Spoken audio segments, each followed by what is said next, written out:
Good evening, everybody, and welcome to Matters of Faith, the radio show. Matters of Faith is a show designed to bring issues of interest to you, the listening and viewing audience, that will put a biblical perspective on everyday issues. I am your host, the Reverend Dr. J. Lauren Russell, and it is my job to engage you in stimulating dialogue that's inspiring, encouraging, and motivating, dialogue and conversations that will help you build your determination, your commitment, and your character, conversations that will help you keep the faith. Everyone born of God overcomes the world. This is the victory that has overcome the world, even our faith. 1 John chapter 5, verse 4. And now, ladies and gentlemen, brothers and sisters, without further ado, it is time for Matters of Faith, the radio show. Good evening. It's Monday, November 18th. It's 8 o'clock, and it's time for Matters of Faith, the radio show. I am your host and executive producer, Reverend Dr. J. Lauren Russell, and tonight we're talking about the topic and the article P.T.E.D.S. 2024. That's Post-Traumatic Election Day Syndrome 2024. We're on the Matters of Faith YouTube channel. Telephone and tell a friend they don't want to miss this tonight. We're also on Matters of Faith and the J. Lauren Russell Facebook groups. Tonight, my very special guest is Scott D. Marson, Esquire. You don't want to miss this. Please telephone and tell a friend. We're talking about P.T.E.D.S. 2024 with Scott D. Marson, Esquire, and friend. Please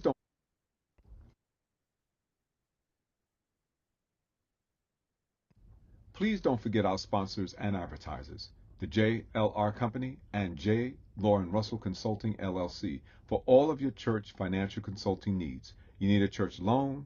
You need your trustees to be trained. You need biblical economic training. You need personal loan reduction strategies, property development, property maintenance. Remember, it's not about the castle. It's about the kingdom. Reach out to us. Email us at jlaurenr@jlr.llc. That's JLORENR@jlr.llc. Or simply give us a telephone call at 718-328-8096. That's 718-328-8096. Matters of Faith, the book. You can use our Cash App to obtain it. Just $ Matters of Faith. The book is $24.15. That includes shipping and handling. You can send your check or money order to the JLR Company, Post Office Box 301, New York, New York 10035. That's Post Office Box 301, New York, New York 10035. You can also get it as an ebook by going to www.smashwords.com/books/view/993177. That's www.smashwords.com/books/view/993177. Check out the Eat Okra app for all black-owned restaurants all over the nation. That's right, Eat Okra. And don't forget to subscribe, like, and share our Matters of Faith YouTube channel. That's the Matters of Faith, the radio show YouTube channel. And last but not least, get your subscription to Better Mag magazine today. A 2-year subscription is only $27.50, and you can get that by going to www.abettermag.com. That's www.abettermag.com. And now the article, P.T.E.D.S.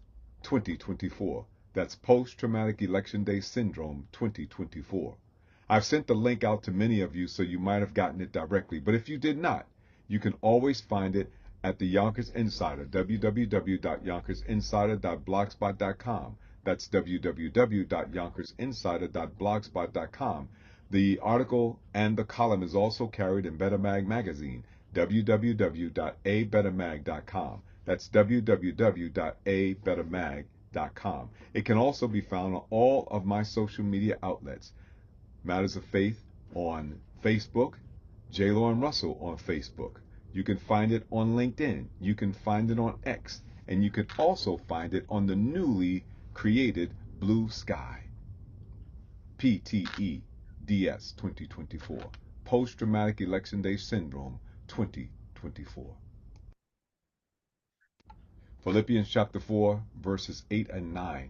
Finally, brethren, whatsoever things are true, whatsoever things are honest, Whatsoever things are just, whatsoever things are pure, whatsoever things are lovely, whatsoever things are of good report, if there be any virtue, and if there be any praise, think on these things. Those things which ye have both learned and received, and heard and seen in me, do, and the God of peace shall be with you. P.T.E.D.S. 2024, Post-Traumatic Election Day Syndrome 2024. I called it Post-Traumatic Election Day Syndrome, or P.T.E.D.S., in 2020, after that presidential election. We were in a global pandemic, and the civil unrest had reached a boiling point due to systemic racism. The election had concluded, and we experienced nationwide anxiety levels no one could have imagined. Our stress levels reached the level of being a disease itself. I had no idea that I was prophesying when I said it was a post-traumatic election day syndrome. The statistics were staggering, with 5 times more people dying in the United States due to COVID-19 than all U.S. soldiers combined in the entire Vietnam War. Headlines not only captured the moment, but dominated the news and fueled stress levels. Coronavirus is surging. Civil unrest 2020, a toxic mix of 3 elements in America. Homeland Security agencies prepare for civil unrest amid heightened tensions nationwide. Biden on the cusp of presidency as counts drag on in Pennsylvania and other battleground states. Trump has no plans to concede the presidency. To add to the anxiety, the election would not be completed until all the ballots have been tallied and electorates designated. That was 4 years ago. The Philippian text refocuses our attention and asks us to meditate on those things which are true, honest, just, pure, lovely, of good report, virtuous, and praiseworthy. To meditate means to think on things with a calm, introspective contemplation for the purposes of reaching a heightened level of spiritual awareness. If there was anything that was needed during that chaotic time 4 years ago, is even more imperative after this year's election results. There must be a heightened level of spiritual awareness. Because nothing that happens in this life, good, bad, or indifferent, are permanent. Our hopes, our dreams, and our future are not solely determined by the situations or the circumstances in our lives today. What will determine the quality of our lives in this nation going forward is the way we handle our most difficult circumstances. The determining factor will be whether we succumb to our post-traumatic election day syndrome or rise to the level of a heightened spiritual awareness. Our expectations cannot be predicated on those who dominate the media, the person who won the election, or those who have been or will be appointed to cabinet positions. The thing that will be the determining factor of our fate and our destiny is the standard and the focus of our attention. Quote, whatever things are pure, whatever things are honest, whatever things are just, whatever things are pure, whatever things are lovely, whatever things are of good report, if there be any virtue, and if there be any praise, think on these things. Be blessed. And now here's my question. What do you think are effective ways of dealing with P.T.E.D.S. 2024? Let me ask it again. What do you think are effective ways of dealing with post-traumatic election day syndrome 2024?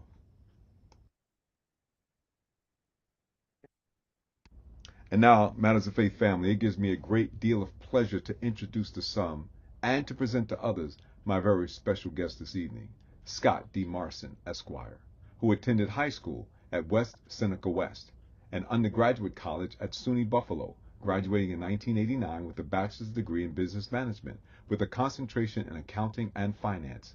Scott then pursued further education, going to law school at Cleveland Marshall College of Law in Cleveland, Ohio, earning his Juris Doctor degree.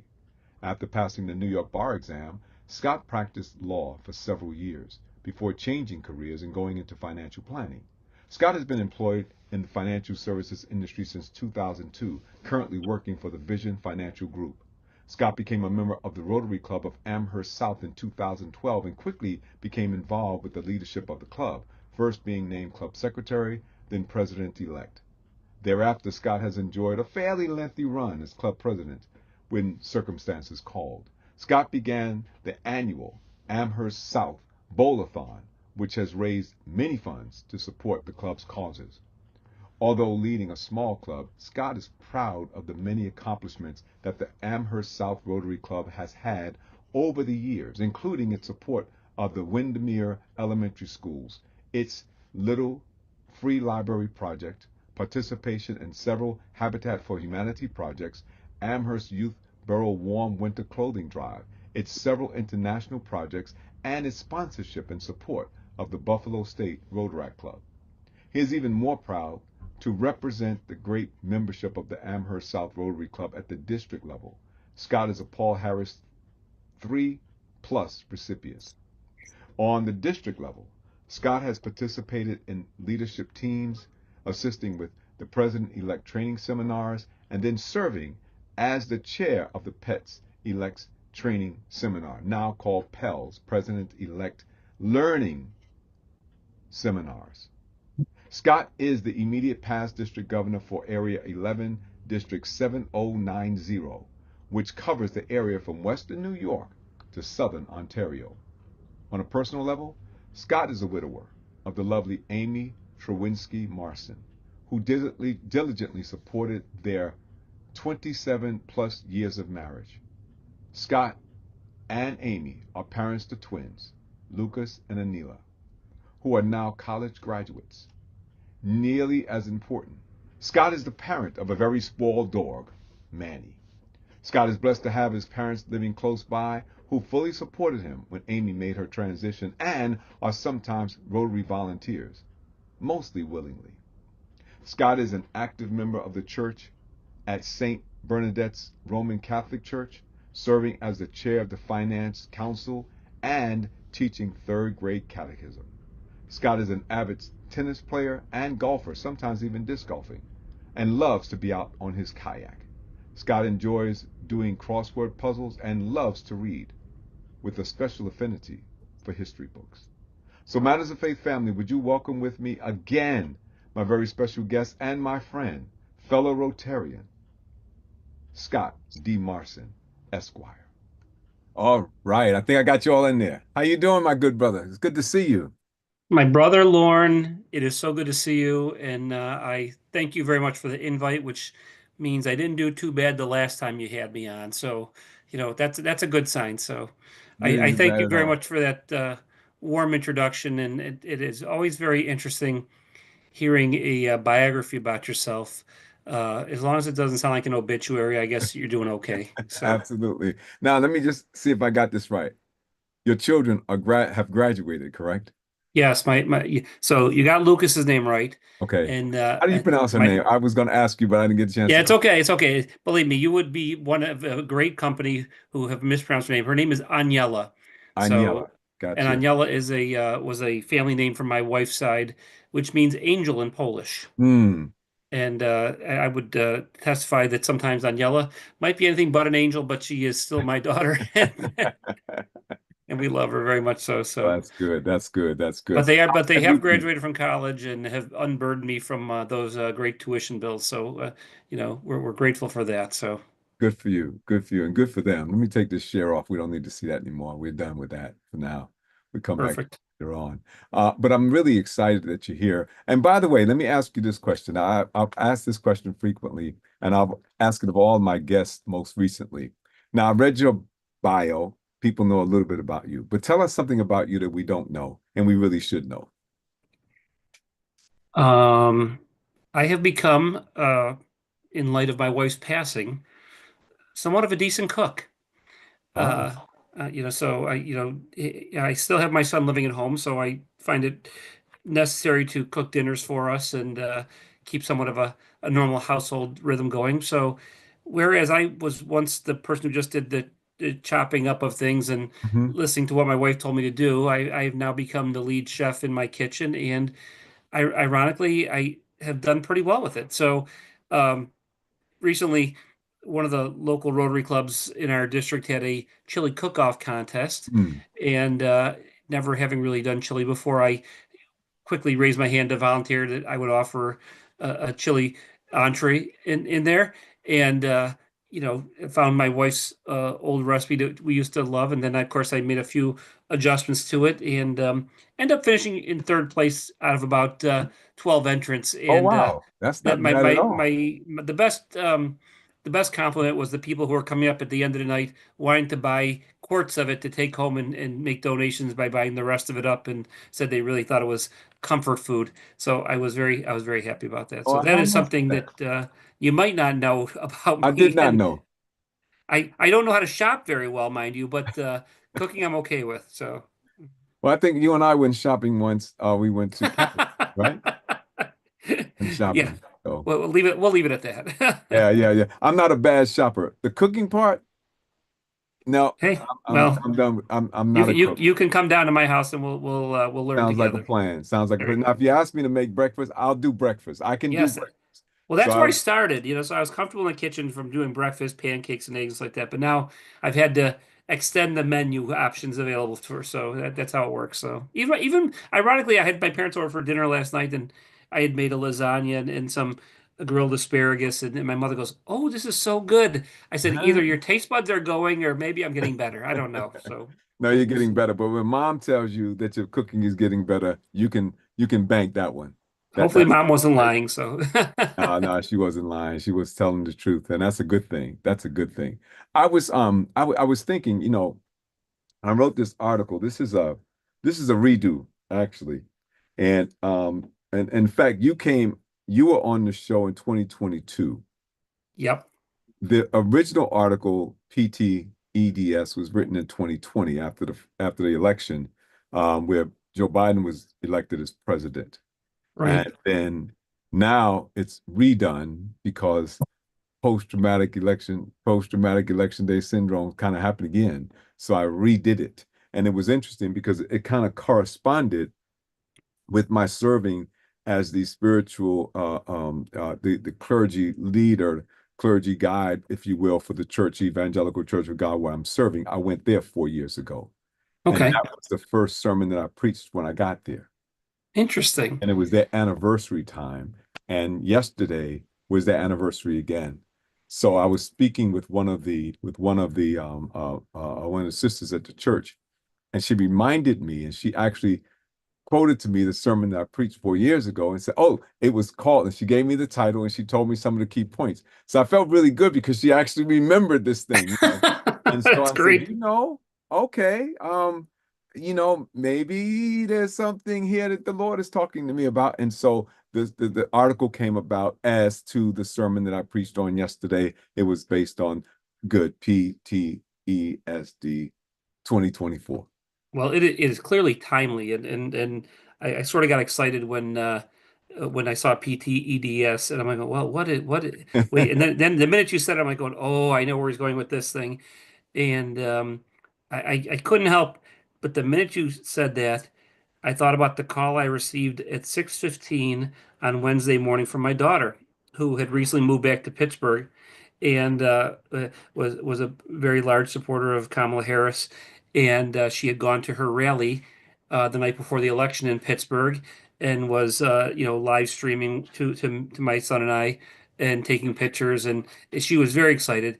And then when her candidate did not win, she felt like her whole world was falling apart. Yeah. What is going on in our society? And I heard the same thing from my mother. How could people do this? What is going on in our country? And there's not an easy explanation, I don't think. There's not And an easy explanation. There's but not. but the feeling, I think, of anxiety that people have is real though. And maybe it's a little symptomatic of the way we consume information and how we make certain things maybe more important in our lives than what it really should be. Anyway, so I was excited when I heard the topic, and I'm ready to take a few notes here and make some comments here about some of these things Well, here. that'd be great. I'm appreciative of that. And I was interested to know because I'm actually going to have some hard conversations going forward with some of my other colleagues and associates that I know supported, Trump in this election, because I really want to hear what they, what their thinking was. See, because I'm my thought is not just the single individual, but all of the other, the ripple effect. What else will it impact going forward? That's what really is of great concern to me. And I really want to hear what they have to say about that, because some of the things that have been espoused and some of the things that have been promoted are detrimental, in my opinion, to not just certain segments of the society, Mhm. but the whole country and the fabric of what we have become, what we have made over the years, in spite of ourselves. No, I think you and I can agree on that. I feel like there was a lot of, at least from the outside looking in, it feels like a lot of people voted against their own self-interest. Yeah. And so, I think we have to ask ourselves, well, what was the driving force which made people believe that this was a better choice? And, I think that, if you have a certain belief or a certain opinion about why a candidate's better, you often have a difficult time understanding why the other side would ever choose their candidate. And Mm-hmm. you're looking at that from the outside and saying, well, that just makes no sense. Why would they support Donald Trump? I think we can tick off any number of reasons why we wouldn't support him or whatever, whatnot. And those reasons are legion, I think, in my own mind. But I do like to, as a casual, maybe more than a casual observer of politics, and I'm certainly a big believer in a big study of history. I think it was really important for us to be able to hear what the other side says. So I Mm-hmm. would often in my car driving home would turn on the Fox channel to hear what Yes. what they I wanted to hear what they said, and people, well, why would you be listening to that? Mm. Or my son would jump in my car and see what Fox was on. Well, what do you listen to them for? I'm like, well, so I think it's informative and very instructive to me because I have to understand what the thought process is because they have a different view of this person. They have a different view of what this person can bring. They certainly see the other side as more negative, even though you and I might not see that way. But isn't that what we should be thinking about? We be mingling with people who have different views so we can understand their views? Because, we seem to be in our culture, certainly in American culture, for the last 10 years, might say, we have been talking past each other. We are not talking with each other or Right. to each other. We are talking past each other.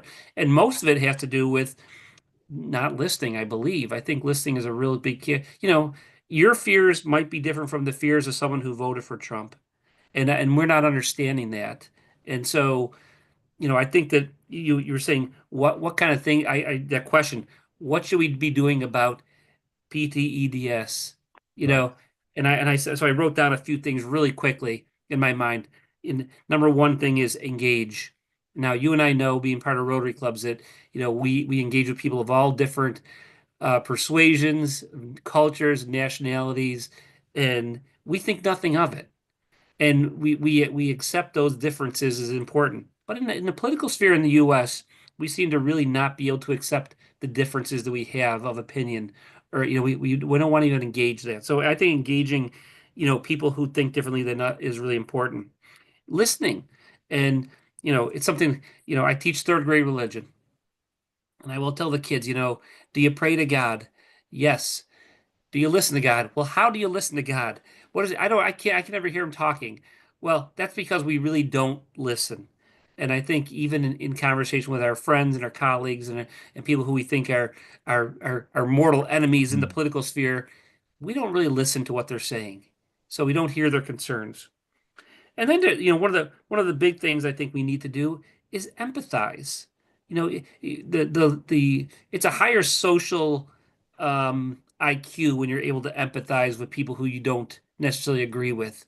And I think that, you know, in your position as a leader of a flock, you have to hear people and kind of walk in their shoes all the time, correct? You're always trying to walk in their shoes. As a financial advisor, and even when I practiced law in the back days, you had to walk in that person's shoes to understand what was driving them, what was their fears, what are their concerns. empathy is really important. And I think that in this culture, in this day and age, we really need to be able to empathize with that person we disagree with because what they're feeling and why they're feeling that way might be just as important as to what they're feeling.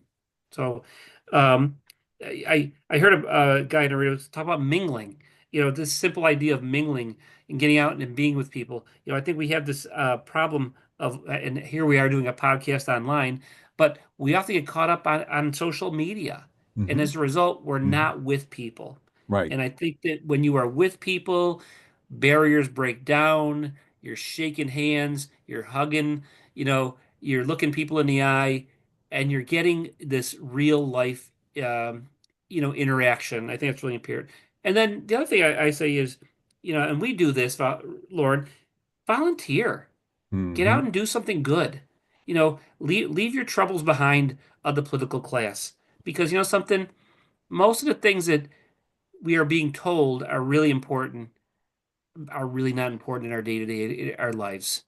And we're allowing our lives to be dictated from the fringes when most of us are sitting in the middle trying to do the right things.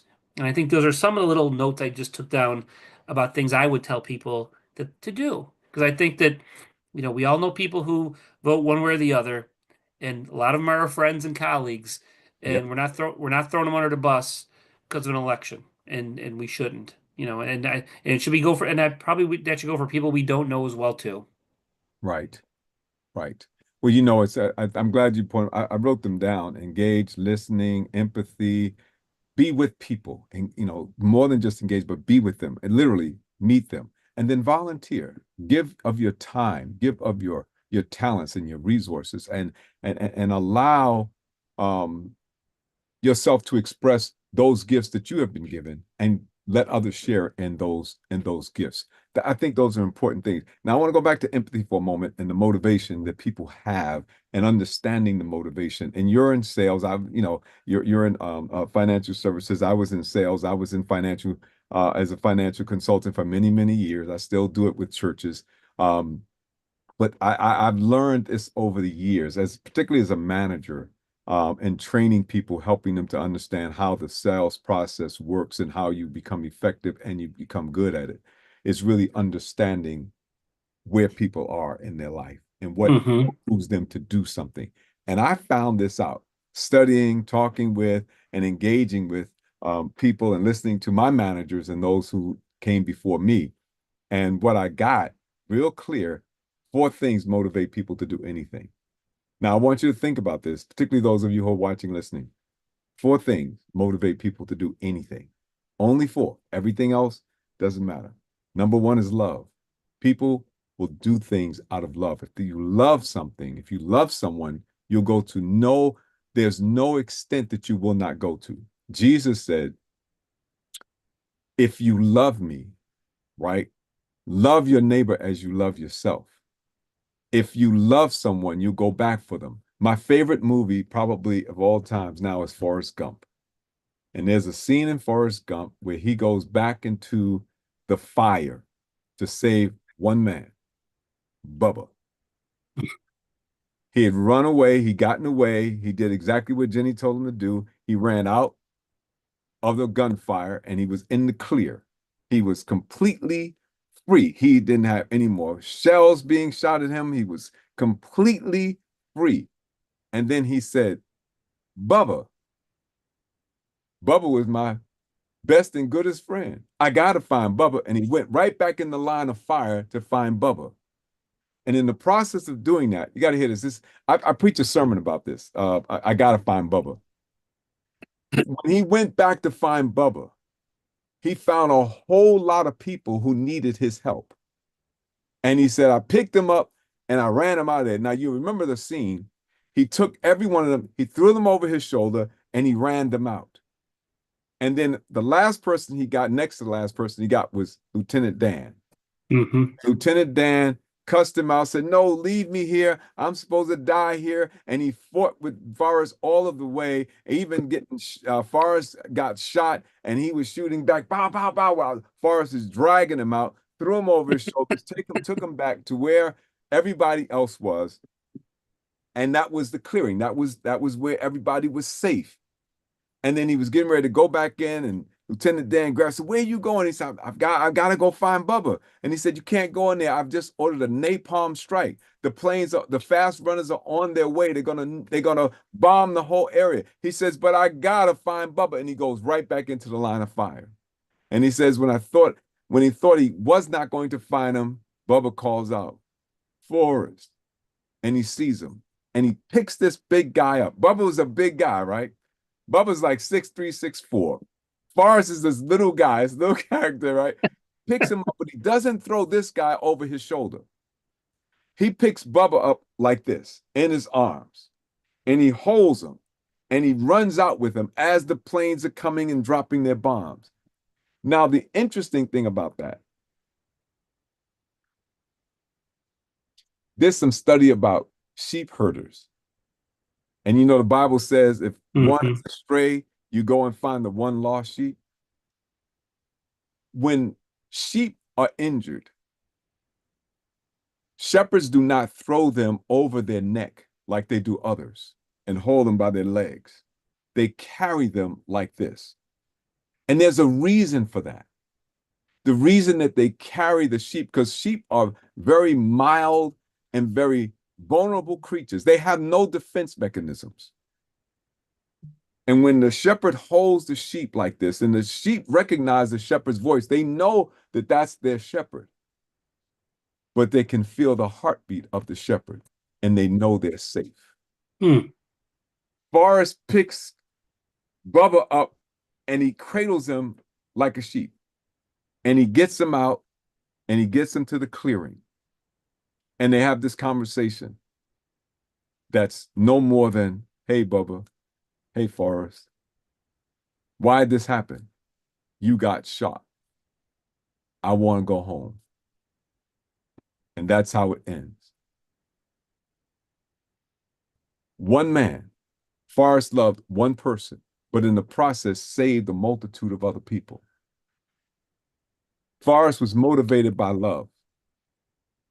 Other motivators, I hope y'all get that. I really do. I love that story. But That was the a long other way to get motiv- to. That's a long way to get to love, Lauren. But I love the imagery though. That imagery of the lamb was beautiful, and I don't think we always see the lamb on the shoulders of the shepherd and stuff Mhm. like that. But I've never heard about that being carried because he wants to feel your heartbeat to know he's. That's like that is so cool. Thank Yeah, you. yeah, no doubt. The other, greed. Greed is a motivator. People who are greedy want what they want when they want it. That's a motivator. The other two are vanity. I want what you have. In fact, I want to have more than you have. I want to look better than you. I want more than that. I want to be the best. I want to be the grandest. I want to be the greatest ever. And the last one is fear. People are motivated by fear. They will go to great lengths if they're fearful of something. So bear this in mind. Everybody keep this in mind. You can write it down. You can use it. You can use it as an acrostic. Love, greed, vanity, fear. Love, greed, vanity, or fear. It doesn't matter what they are. You just have to figure out what it is. What's motivating this person? And if you find that it's fear, faith replaces fear. If it's vanity, well, you can show them how a relationship, you can't tell them, but you can show them how a relationship and how getting to know people, you don't have to have, and you don't have to be the person who has more than everybody else. And sometimes that works, sometimes it doesn't. Some people are just, they're way beyond being vain. They're just, what's the word I'm looking for, when you are a narcissist and you're only concerned about what's good for you and what's in it for you. And then greed again is a powerful motivator.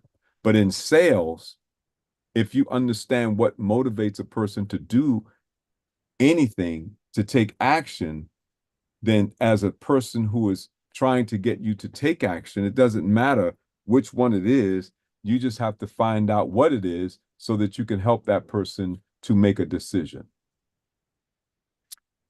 I would That's agree with I would agree. I think I could agree with that. I like to would it seems to me as we're discussing this particular topic and certainly about sales techniques, it seems like one side sold fear. Uh, absolutely, and did a great and I job of think it. and it was probably of the four motivating factors, it probably is right up there with love It as is. far as the top motivator. And you know, um, when we're unable to distinguish what's true from fiction, truth Right. from fiction, fear can overtake us and certainly lead us to make interesting choices. And I think, you like having been in the world of finance before, Lauren, you understand that sometimes people make some of the most horrible decisions from fear. Absolutely. And it often leads to catastrophic decisions that people make. And let's hope that as a nation we didn't make catastrophic decisions by fear alone in this last cycle here. But either way, that's not what we're here to decide. Well, we're not here to decide that, but we are here to help people to understand that there are choices and there are remedies that that just because we made a choice doesn't mean that the decision is final. Well, listen, I think that there's been maybe a lot of hyperbole in describing what could possibly come next Hmm. in our country from the outcome of this election. And you know, and of course we've lived a whole lot of hyperbole in the last 8 to 10 years. It's either Yes. the greatest or the worst, or no one's ever worse than this guy, or no one, it's the greatest thing, this is the greatest plan about, you hear this all the time. And I always think for that kind of language, it would require you to have the absence of any historical context uh, of what we've gone through in our country.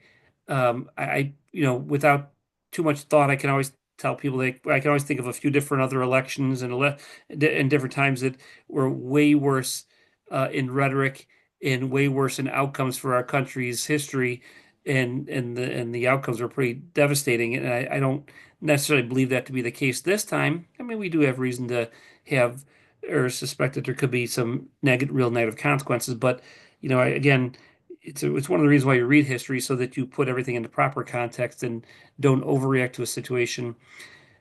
We're going to go on. Well, Scott, one of And the things I'm glad that you're here tonight. And one of the things I thought, I guess in my mind and my spirit, the Lord so told me, Scott's the guy tonight. But your passion for history, share some of those things with us. well, let's think about some of the decisions that people have made in the past, and what was the ultimate outcome of some of our different decisions. Um, you know, let's just take us back to, maybe 1859, 1860. You know, the country decided, for better, for worse, or actually, we have to actually go back to 1856 when they elected James Buchanan as a Mm, president, and maybe goes down in the bottom five of historical references for presidents in quality, because every decision that the man made ends up leading us directly into a conflict, which maybe mm, we were heading there from. Actually, when historians look back, we say, well, really, from 1820 on, every decision that was made was leading us to the Civil War, mm, and for better or for worse, it's going to happen. So people can look back and say, well, by electing him, we really basically lit the fuse, and it was going to, and the eventuality was going to happen because of the decisions that he was making. So you consider, say, well, I think that outcome was pretty bad.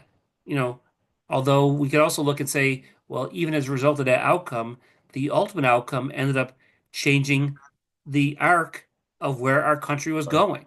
right. So for all those people who were saying, well, we could end our country and this could be the end of it back in the day, ultimately it led to the rise of another great leader who helped change the course of our history in Abraham Lincoln, which someone who was completely unexpected. So, Mhm. you know, out of something bad came something good, and and we have to appreciate that, and there's been other historical moments. I'm sure that people are going to look back and go, well, you know, what about let's look back to 1960. JFK gets elected, and he has a certain promise, and and with him he makes this incredibly crazy decision of having Lyndon Johnson, this very nasty, tough talking Texan who was known as a deal maker. And the only reason why they put him on board is because he would help him get the state of Texas, and Hmm. that would help him put him over the electoral college edge. And everybody kind of knew what Lyndon Johnson was. And so it's a weird decision at the time. People go, well, they really don't mesh with each other. And in fact, Kennedy and Johnson famously did not really get along that great together. But Kennedy gets assassinated. Johnson takes over the mantle, sees what Kennedy was trying to accomplish, and of course, then we have some of the most incredible race riots, Hmm. and Johnson witnesses this, and he has his own epiphany moment, and he changes course for U.S. history again, and he's led us to hopefully a higher uh, level of what our country should be. Where we're supposed to be or heading toward. And like I said, we're certainly an imperfect nation, and we're trying to get perfection. We may never get there, but at least we're trying to head in that right direction.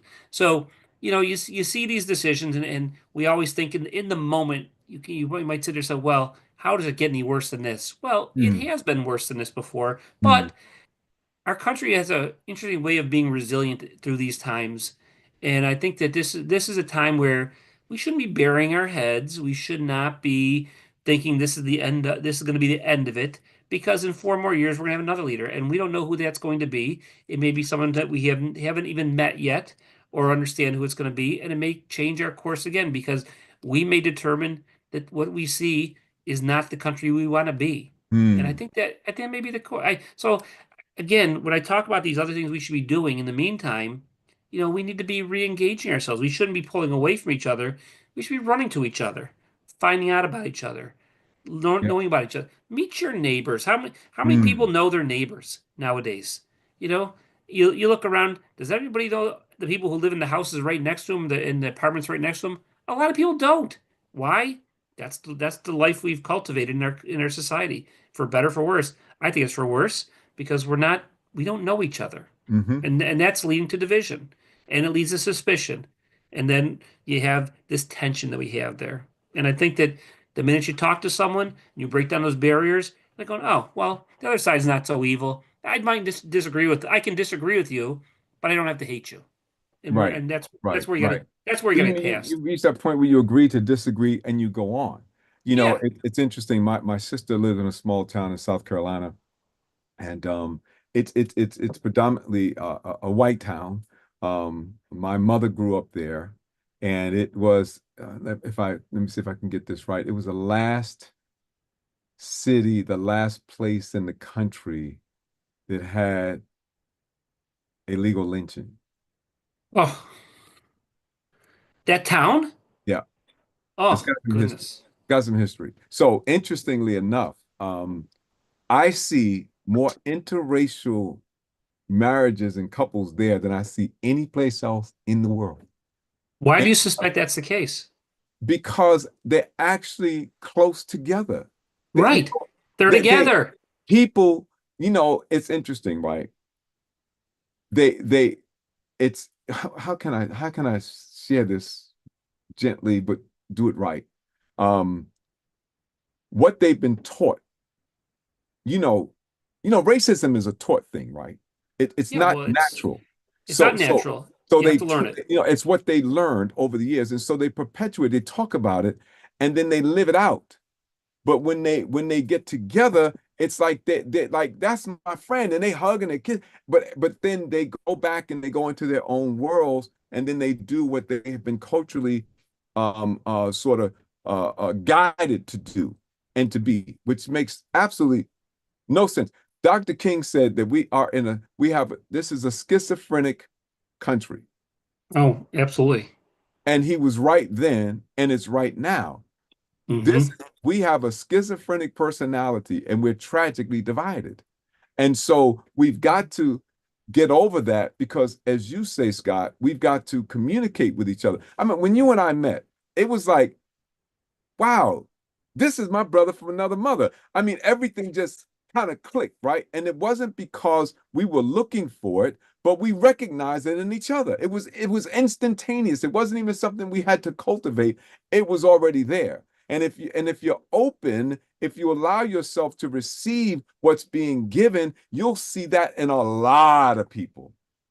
A Well, I lot. think, this was said throughout the campaign by Harris many times. I heard her say it many times that, we have more things that can bring us together than should pull us Oh, apart. absolutely. Absolutely. And you and I, we interacted on common ground Hmm. because we are part of this organization that has this motto of service above self, and that Right. our only goal is to try to make our world just a little bit better than what we Right. found it. Right. And so we right off the bat we already have something in common. But don't you think in general people already have something in common immediately with each other? Absolutely. And it doesn't matter who you are, where you're from, what your station in life is, or what your job is, whatever.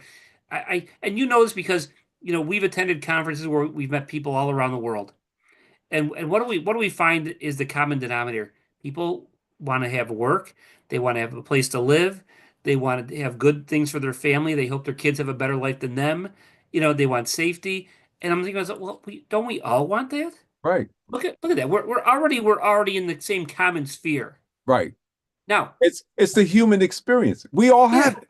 We We all live it. have it. And by the way, But we we're might not going disagree to how to get Mars. We're there. not going to Venus. We're not going to Pluto. We have one planet, and Right. we're not going anywhere. And in Yeah. fact, I think it was the last uh, uh, team that went up in space and stayed up there longer than anticipated. They had to be hospitalized when they came back because the space is not a friendly environment for humans. Your muscles atrophy. Absolutely. You have to have this gravity. It's what keeps us together. Right. So Strange. everything, right, right. So we're not going anywhere. If I love this is my favorite quote of Dr. King. We must all learn to live together as brothers and sisters, or we'll all perish together as fools. Well, listen, that's another truism from Dr. King, among the many. Yep. And but he saw the world maybe way far in the future that we should have to Oh aspire yeah. to. Oh yeah. And I would certainly like to believe that, like, again, you and I don't look the same. We certainly don't come from the same place, and yet we connect. Hmm. And again, why is that? Because number one, we were able to talk to each other. We were able to listen to each other. We were able to mingle with each other and learn about each other and go, oh my gosh, hey, I get this guy. I understand him. This Hmm. is my brother. And we can, and like I said, does it matter if we disagree on how we get to certain places or whatever? No. What No. matters is that because of our common things that we have in common, not only do I respect you, but I love you as a brother. And Right. that's the most important thing, Right. you know? Right. And And then I hope for the best for you, and I think that you would hope for the best for me. absolutely. And that's the interesting thing. That is something that we all have in common. We put the barriers in place. Yep. They were never there, but we create artificial barriers and then we stand on those barriers and we think that, well, because I'm here and you're there, we don't have anything in common. And that's not true. And then some people, if they build a barrier and you build a barrier, and I stand on my barrier and you stand on your barrier, well, we can't get together because we're standing on barriers. We're not trying to get together. We're not trying to bridge gaps. We're trying to, to maintain the status quo and hold on to the position. That's where we get into major problems. And I see it all the time, in the district that I'm in Rotary, and you and I served as district governors at the same time. I'm grateful to have been, the first African American, the first Black district governor in my district in over 100 years. Never happened before. I'm the first. But more than that, this is the most diversified district in the world because we have everybody here. And the wonderful thing about this district that I so enjoyed, and I still enjoy it, was visiting the clubs and Hmm. getting to see people in their own environment that they've established. Some of the clubs were very vanilla, and some were very mixed. And I'm telling you that, even those didn't have the diversity into it, they were still just as willing to diversify and to receive as anybody else because the connections were there. Someone asked me, I had a conversation with a local president, and they said to me, they said, Lauren, you just, you know, you intermingle with people so openly. It's amazing to watch. So he says, could you tell me some things that can help me in my venture in this area? I said, yeah, it's pretty simple. I said, so write this down. I said, write this down if you will. Number one, when you say it, mean it. If when you say it, mean it. Number two, if you mean it, be it. Hmm. And number three, stay in the game. Now, what do I mean by that? And I asked him, I said, do you like basketball? He said, yeah, I like basketball. It's okay. I said, most of us know Michael Jordan. There was a game. They were playing against the Utah Jazz. And Michael Jordan missed a shot. Karl Malone, if you're familiar with basketball, Karl Malone was this big power forward. I mean, The just mailman.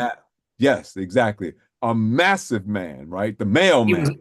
he was a man among men. He was so Yes, sir. big. Yes, sir. And he grabbed the rebound, had it in his hand. Everybody ran up court. Michael ran up and kind of circled back around and went behind Carl and knocked the ball out of his hand. Michael took the ball, got the ball, shot, missed the shot, but changed the entire complexion of the game. They won. That was the same game that he pushed off on Russell. What's his name? Brian pushed off and made the fadeaway jump shot. They won the game. When Oh, he did that whole don't thing, he remind won. those fans out in Utah about what they had to see about that. Absolutely. I mean, it was for them. Oh my. But here was the point. Everybody else, for them, the play was over. Karl Malone got the rebound. Yep. They were getting ready to come down court. He was going to pass it to John Stockton. John Stockton was going to bring it down. Michael Jordan didn't give up. The play wasn't over. He came around, slapped the ball out of his hand, and changed the whole complexion of the game. Stay in the game. Don't lose out. Make sure that you're in there at the game. When you're talking with someone, be there. That's what you said, right? Be there. Be involved. Don't just listen or don't just hear, but listen. Engage. Engage. If you're talking to someone, then talk to that person. Don't talk to that person and think about what you're going to say next. Listen to what they're saying, and then you can respond to what they're saying. Because if you're thinking about what you're going to say next, you're not listening to what they're saying now. That's the whole thing about having a conversation. And I think I mentioned this before, that I think that for the last while in our country, we talk past each other and we Yes, don't really have a conversation. We just want to tell people what we think. right.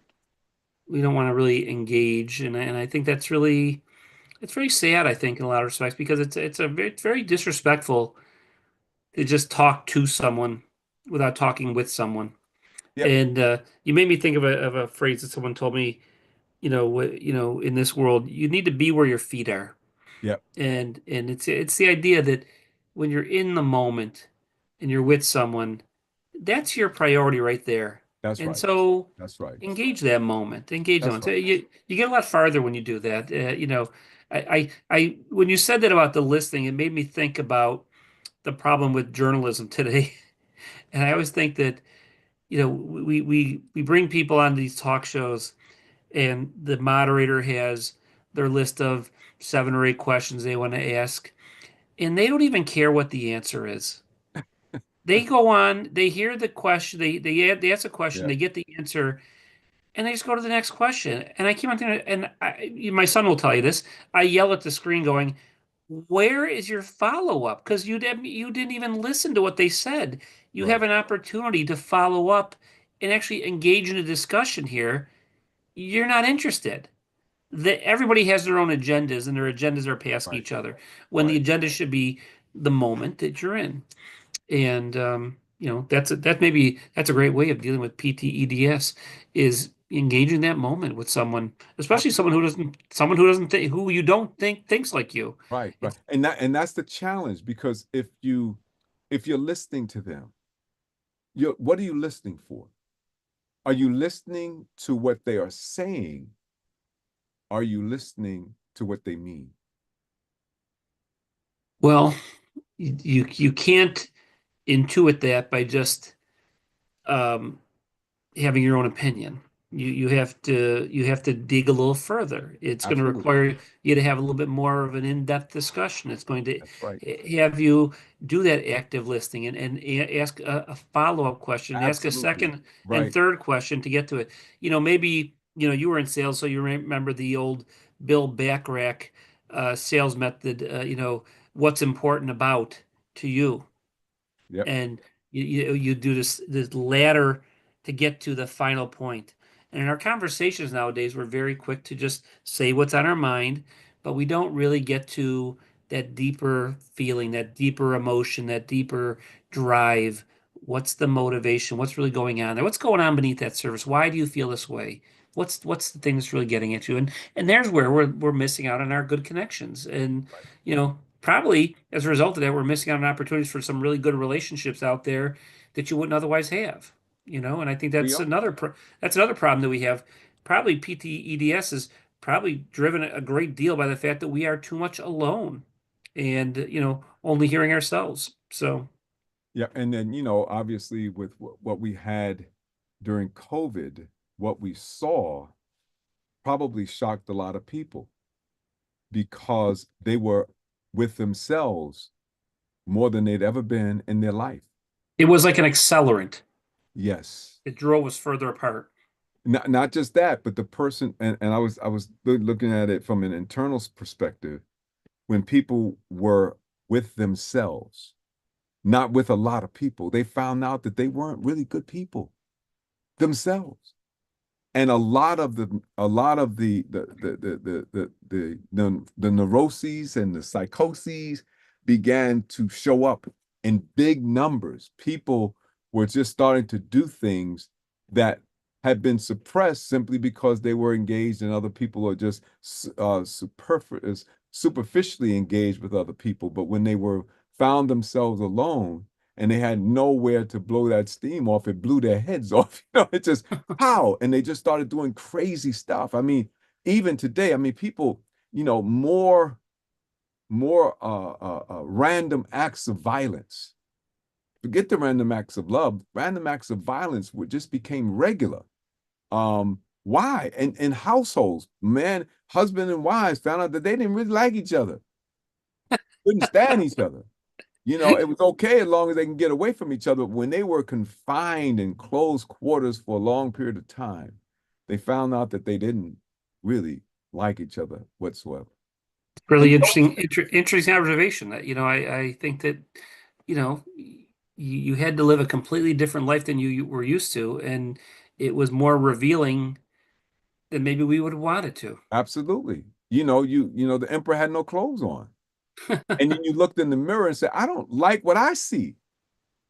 So a lot of people came out of COVID, right? Overweight, with various diseases, because they developed diabetes, they developed all these different kinds of things because they were doing things that they would not ordinarily have done. Um, I made it a personal point that I was going to get in shape, and I ruptured my Achilles during COVID. So I was incapacitated. I couldn't run, I couldn't walk, I couldn't do any of those things, right? But you know what I did do? I have a mini Stairmaster that I purchased a number of years ago. I used it every single day. I did not stop my exercise, because, believe it or not, the Stairmaster doesn't utilize the Achilles. Straight up and down. So I was able to use it on a regular basis. And it kept me in great shape, and it burnt up all that excess energy and all of that kind of stuff. And my healing took place. I went to physical therapy. It was as it was at the time, and I healed. I'm fine. I'm fine. But There it you was go. it was interesting what decisions do you make, and I made it a point in the sermon that I preached yesterday, is not the things that happen to you, but how do you adjust to the worst things that could ever happen to you? What do you do under those circumstances? Has nothing to do with this, with the tornado going on around you. Is what you do in the tornado that's going on around you. How do you deal with it? You can get caught up in the whirlwinds and get swept away, or you can find the center of it where there's calm and the sun is still shining, and all hell is going on around you, but it's not going on in you. It's a whole adversity thing that we talk about oftentimes. Like, it's not the bad thing that happens to you that matters. It's how you react to the bad Right. thing. Right. And so I guess the question I have for us as a society is that, how are we going to react to news that we don't think was really great for us? Right. You know, Right. and is that going to, cause us to retract, or is it going to cause us to take positive action? And you and I can only hope that the action is going to be positive because, again, there's more greater things out there that need to be done than just sit back and complain about a result that we didn't like. Absolutely. And that's a great segue. So we're at the top of the hour, by the way. So How what I'm about going to that? do is I'm going to go ghost for a few minutes, and you can do likewise. And what I'm going to do is now I'm going to go back, recognize my sponsors and advertisers and other things, and then we're going to read the article again. I'm going to ask the challenge question again, and I want to challenge all of you who are viewing to respond to the challenge question. If you do it on Facebook, it's fine. I'm monitoring that. If you're watching on YouTube, you can put your comments in the chat. What I will do is I want to bring your comments and your reactions into the conversation so that we can include you in this dialogue. So Scott and I won't be having a two-way conversation, but it will be a general conversation with you involved as well. So, ma'am, sir, please join me in the conversation. The question that I'm asking tonight, what do you think are effective ways of dealing with P.T.E.D.S 2024? That's post-traumatic election day syndrome 2024. Please don't forget our sponsors and advertisers, the JLR Company and J. Lauren Russell Consulting, LLC, for all of your church financial consulting needs. You need a church loan. You need the trustees to be trained. You need biblical economic training. You need personal loan reduction strategies, property development, property maintenance. Remember, it's not about the castle. It's about the kingdom. Reach out to us. Email us at jlaurenr@jlr.llc. That's JLORENR@jlr.llc. Or simply give us a telephone call at 718-328-8096. That's 718-328-8096. Matters of Faith, the book. You can use our Cash App to obtain it. Just $Matters of Faith. The book is $24.15. That includes shipping and handling. You can send your check or money order to the JLR Company, Post Office Box 301, New York, New York 10035. That's Post Office Box 301, New York, New York 10035. You can also get it as an ebook by going to www.smashwords.com/books/view/993177. That's www.smashwords.com/books/view/993-177. Check out the Eat Okra app for all black-owned restaurants all over the nation. That's right, Eat Okra. And don't forget to subscribe, like, and share our Matters of Faith YouTube channel. That's the Matters of Faith, the radio show YouTube channel. And last but not least, get your subscription to Better Mag magazine today. A 2-year subscription is only $27.50, and you can get that by going to www.abettermag.com. That's www.abettermag.com.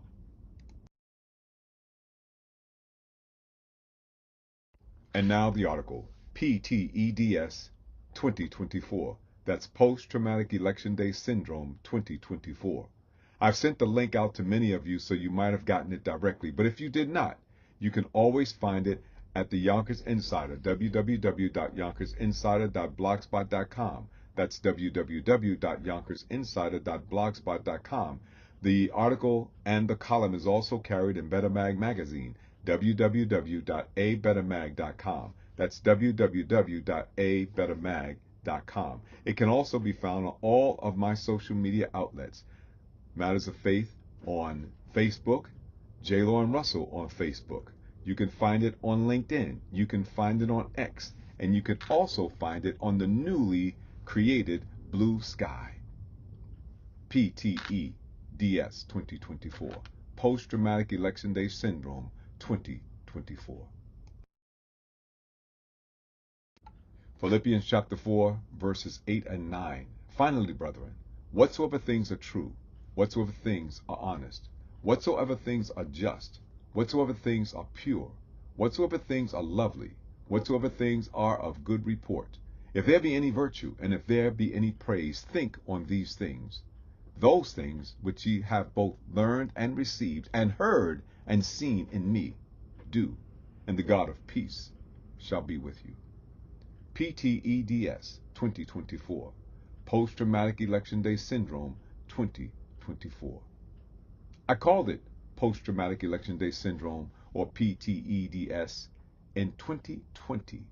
After that presidential election, we were in a global pandemic, and the civil unrest had reached a boiling point due to systemic racism. The election had concluded, and we experienced nationwide anxiety levels no one could have imagined. Our stress levels reached the level of being a disease itself. I had no idea that I was prophesying when I said it was a post-traumatic election day syndrome. The statistics were staggering, with 5 times more people dying in the United States due to COVID-19 than all U.S. soldiers combined in the entire Vietnam War. Headlines not only captured the moment, but dominated the news and fueled stress levels. Coronavirus is surging. Civil unrest 2020, a toxic mix of 3 elements in America. Homeland Security agencies prepare for civil unrest amid heightened tensions nationwide. Biden on the cusp of presidency as counts drag on in Pennsylvania and other battleground states. Trump has no plans to concede the presidency. To add to the anxiety, the election would not be completed until all the ballots have been tallied and electorates designated. That was 4 years ago. The Philippian text refocuses our attention and asks us to meditate on those things which are true, honest, just, pure, lovely, of good report, virtuous, and praiseworthy. To meditate means to think on things with a calm, introspective contemplation for the purposes of reaching a heightened level of spiritual awareness.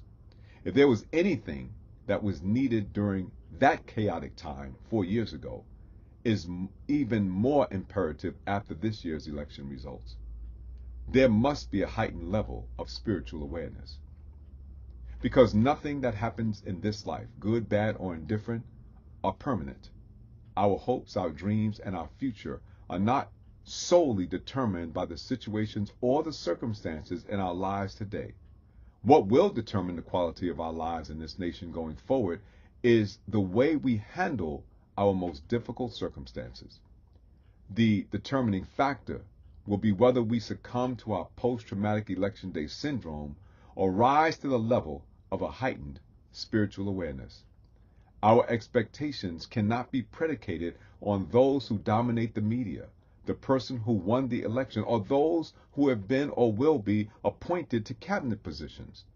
The thing that will be the determining factor of our fate and our destiny is the standard and the focus of our attention. Quote, whatever things are pure, whatever things are honest, whatever things are just, whatever things are pure, whatever things are lovely, whatever things are of good report, if there be any virtue, and if there be any praise, think on these things. Be blessed. And now here's my question. What do you think are effective ways of dealing with P.T.E.D.S. 2024? Let me ask it again. What do you think are effective ways of dealing with Post Traumatic Election Day Syndrome 2024. The last time Scott was with us was October 17th, 2022. We were talking about follow the leader. But he's back again tonight, and he's with us to share with us as we talk about post traumatic election day syndrome 2024. You've heard his thinking process, you've gotten a chance to know him. He is my friend, he's back. So, Matters of Faith family, would you welcome with me again for the second half of the broadcast tonight, my dear friend, colleague, and associate, brother in Christ, Scott D. Marson, Esquire, immediate past district governor, financial planner, finance council chair, and third grade catechism teacher, and my friend, fellow Rotarian. I think that All last right. part about being a third grade teacher of Christ, I think maybe ultimately my best thing that I do. Is that right? So you I, like that I, part, huh? well, I think of all the things that really matter in life, your relationship that you have with God may be the most important thing. And, as we mentioned in the first hour, I became a widower this year, Yeah. and my lovely wife Amy lost a long battle with cancer, and gratefully she found her way to her heavenly home and is at peace now.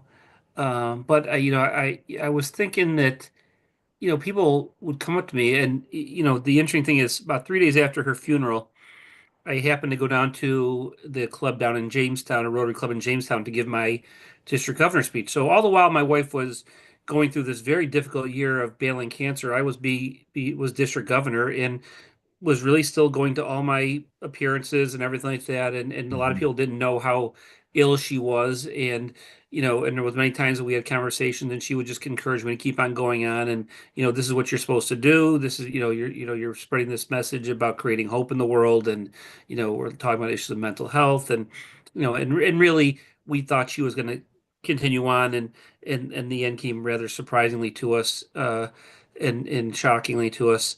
But so after the funeral, and very emotional time, obviously for everybody, and we're all kind of in shock about this whole thing. On my calendar is to go to visit this club down in Jamestown, which is about an hour south of where I live. And I said, well, I mean, it's on the calendar. I mean, what else am I going to do? Hmm. What else am I going to do? So, I go down there, and a couple interesting things happen as a result of this. And and I the first interesting thing was after being introduced by our then district governor elect, um, and she reminded me of what the priest said at the funeral, and it really kind of brought tears to my eyes. I'm thinking to myself, oh my gosh, what am I doing here? Am I going to be able to do this? And then I thought to myself, this is where I was supposed to be Hmm. because these people are going to turn around and lift me up and give me support. But an interesting thing happened along the way, and the Lord will put you in spots where you're supposed to be, and this is where your faith comes in. And you were guided to be. I was guided to be down there, to go there. So I give my presentation, and I give this whole thing about Gord McAnally, our RI president, and his struggles with mental health issues in his family, and Hmm. and we talk about all kind of different things, and people are I tell a couple jokes along the way, and people are excited. They're happy to see me. So first woman comes up to me afterwards, and turns out we graduated from the same law school in the same year, and I Wow. didn't know her. Marion is the current president of the Jamestown Club this year, and but she went to the nighttime program at my law school, and I was at the daytime program. Hmm. Ironically, I work with a lot of people that she went to school with at night because they were in the nighttime program Oh, where I was wow. working. So that was the first interesting thing. So it was kind of neat that I met one of my classmates, and I jokingly said that Marion probably didn't hang out with me because I wasn't one of the cool kids, Right. but Marion certainly was. So the next guy comes up to me and he looks me in the eye, tear in his eye, shakes my hand, and he says, "Thank you so much for sharing about your wife, Amy." I said, "No, actually, it was very cathartic for me to talk about her, and being here, I think, is really helpful." He goes, "My wife is going through the same thing, Wow. and I don't know if I can handle it." And so I hugged him, I said, why don't we have a cup of coffee and sit down and talk about it? And we sat down for about a half hour and just chatted at what was going through. He was asking me what I went through, how did I deal with it, and it was a connection that this guy needed. He needed to know that someone was there for him. Mm. And he goes, and he kind of mentioned, he goes, you seem to be handling it rather well, considering everything you've gone through. And I said, well, I said, not for nothing. I said, but I'm a man of faith. And, you know, I have to believe if I'm true to my faith, number one, that her journey was her journey, and this is the time that God called her home. And am I sad about it? Yes, but I have to believe she's in a better spot. And I believe that, we all have a different timeline, and that's just the way it's going to be. And God has left me here for a reason, and my faith will carry me through. And so, he was kind of struck by that comment because I don't know if he was of the same persuasion. I didn't really ask at that point in time. Mhm. Maybe I should have. But I really believe that, and other people have come to me and said, you're doing quite well. You came back to work. You seem to be pretty well adjusted. I said, I would find it really hard to understand how people get through these type of situations in their life without having the Lord as their North Star, the person who's guiding you in the storm, no matter what your circumstances are. I can understand why people who are of weak faith or no faith or little faith would fall apart Mhm. under these circumstances because Mhm. it's devastating. And the loss of my wife is shocking and devastating to me and my family. It has been. And do I have my moments? I certainly do. But it is my faith that has allowed me to carry through all this. And I Yeah. think that's a really important factor. So I don't know where I was going with all this, Lauren, but I thought I'd pontificate That's for a those second are about my those are faith. I'm glad that you mentioned that. I am really glad that you mentioned there's two things I wanted to mention to you. One was for you, and then the other was for the general audience. Number one, the Bible says, and Jesus taught in the Beatitudes, he says, "Blessed are they who mourn, for they shall be comforted." Mourn, M-O-U-R-N, M-O-U-R-N, mourn. I did a homegoing service, a funeral service on Friday morning, and I prepared a sermon to speak to. He was a young man, and he got hit by a car, tragically.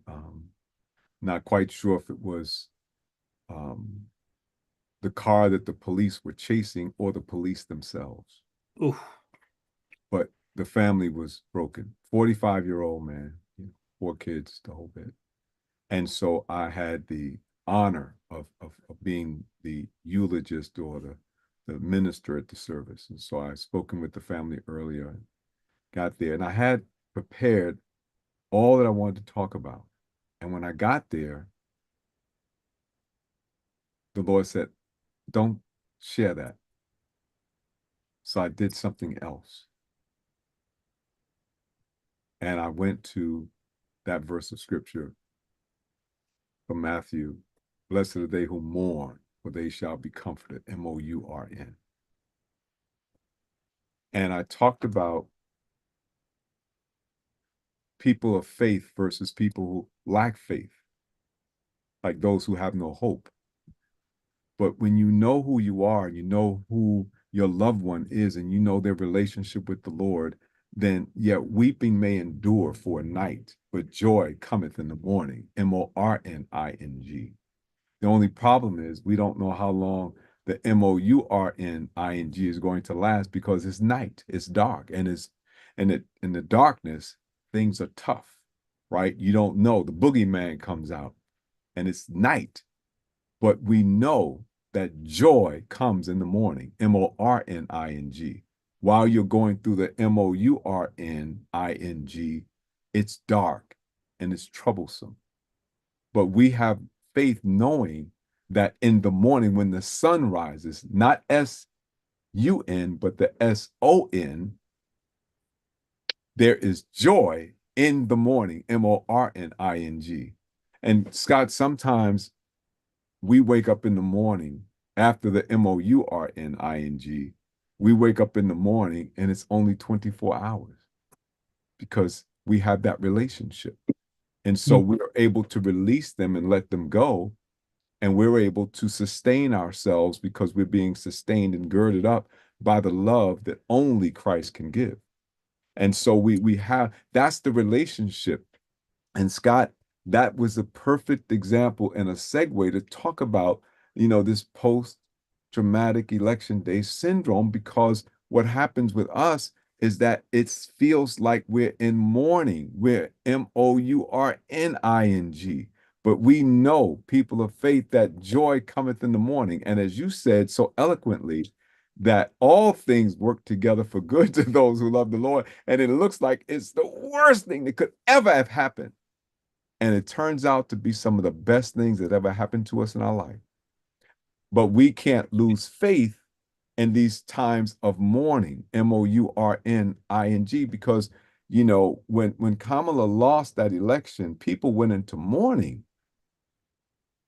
Some went into rejoicing, but a lot of people went into mourning. And so, yeah, it's okay to grieve. It's okay to feel the pain. It's okay to feel the hurt.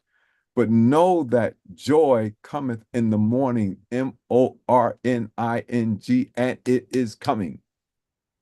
It's coming, and we I will think be that, better than we were before. you know, we are, we are victims of our own insecurities and Absolutely. our own lack of faith. Right. And and again, this is sort of a conversation I was having with my daughter at 6:15 on Wednesday morning after the election. And I said, something, take a deep breath, Hmm. have faith, it's going to be okay. And you are going to be okay. And I said, put your head down Hmm. and do good work.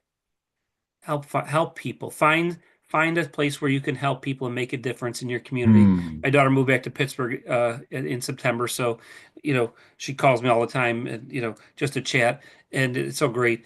And we kind of walking our way through all this stuff, and I think again, if you have faith, maybe you think to yourself, okay, maybe we're being tested here. Again, a lot of life is a test that God has put in front of us to determine how we're going to react. And these times are very testing of us at the moment, and maybe this we can view this as another test of our faith. How are we going to react? Are we going to become unchristian because of the result? And I hope not. I hope that we're going to draw nearer to our faith and that we're going to continue to live according to the new commandment and to love your neighbor That's right. and and follow that path, and not fret about it. You know, if, don't fret all those things. Just bring all your concerns to the Lord. And I think that those things we should be doing more of, and as opposed to trying to put our faith in man.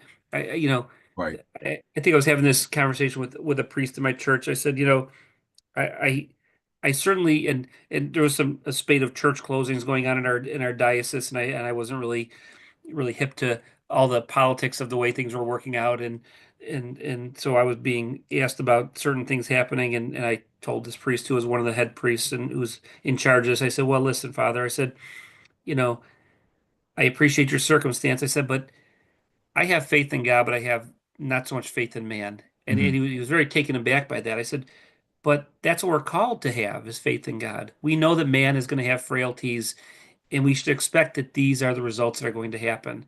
But what shouldn't waver is our faith and belief in God. To Hmm. know that this is a path. Listen, if God, we know that God is all powerful. He already knows the outcome of what's going to happen. We shouldn't be wavered in our faith. We should continue to live the way we're supposed to, because the result is going to be the way He wants it to be, anyways. And so we shouldn't be bowed. We still have to go out there and continue to do the good works. We still have to have those acts of faith every day with our neighbors. Love your neighbor, as I say over and over again. And it's when I teach my third graders, all I can say is you can forget everything else I tell you. I said, but if you remember this one thing, love your neighbor, and Hmm. everything else will flow from that. Your world will be a lot better. And I think that's how we have to. That's the I that in a nutshell is probably the quickest way to get through this post-election stress and Well, there's traumatic no stress doubt disorder. about that. There's no You doubt know, about that. When you think about loving people, You know, people were created to be loved. Things were created to be used. We flip that around. We're loving things and using people. Oh yeah. That's a problem. So let me share this. I said I had another thing I want to say. This is an announcement I'm gonna make. I forgot to do this earlier, but I want to share with you. I put it on the chat. Both of you have it if you're watching YouTube or Facebook. But the Christian Times here in New York is presenting a resurgence conference, 2024. It's Friday, November. It's actually the 22nd Friday through the 24th in Rochdale Village in here in Queens, New York, in the Grand Ballroom, 169-65, 137th Avenue in Jamaica. Vendors are welcome. You can call 718-638-6397. That's 718-638-6397. And this is the interesting piece, right? And I know the publisher and the edit, the publisher of the newspaper, great guy, and he puts their network with more than 600 businesses, clergy, government, corporate, and international leaders. And it's true. There will be a plethora of people there from all over the world, and they'll be interfacing one with another. They will have a clergy conference, and I'm going to be the moderator for that. But it's going to be a wonderful, wonderful opportunity. So I'm sharing with you that if you don't know about it, just make a telephone call. If you can make it out, I'm going to be there on Friday. But please, ma'am, please, sir, if you're available to come, I encourage you to do that. If you've never seen this, Scott and I have been talking about that too. When you talk about Rotary, which is an international club with 1.2, 1.4 million members all over the world, it's an amazing thing when you get together with people from all over the world, particularly when they are people of faith. That's a whole different that's a whole different animal that you want to deal with because it's electrifying when It's you a talk. powerful thing. Oh my God, it's just an amazing thing. So I invite you to come. The thing also I wanted to share with you, Scott, this again is in the comforting area. Blessed are they who mourn, for they shall be comforted. Jesus actually understood that because he said to his disciples, he says, I have to go away now. But if I go, when I go, I'm going to send you a helper, a comforter who will be with you. But I've got to go away. And sometimes the persons who are closest to us, like our spouses, like our children, like our parents, like our brother, our sister, our mother, and our father, they have to go so the comforter can come. They don't exist in the same space at the same time. But when that happens for those of faith, then we get the comforter that comes in and lets us know that all things, not some, not many, not most, but all things work together for good. And as you talked about the Spirit of the Lord who comes in and takes a dwelling in your heart, and you know that you're not alone. That comfort comes and it massages you. And when you're weak and you just feel like everything is coming apart, you can actually feel the squeeze, and you know he's there, that he'll never leave you or forsake you. So I just offer you, and I've been praying for you, Scott, regularly, because you're a friend. And I feel like, like Christ is, I call you my friend. And so I've been praying for you. And I'm glad to see you. I'm glad to hear you. And I'm glad to hear what you're saying about your life and how things are going and how, Aniela is calling you and talking with you and sharing with you and feels comfortable enough with you to share her, her disappointments. Because not all children do that.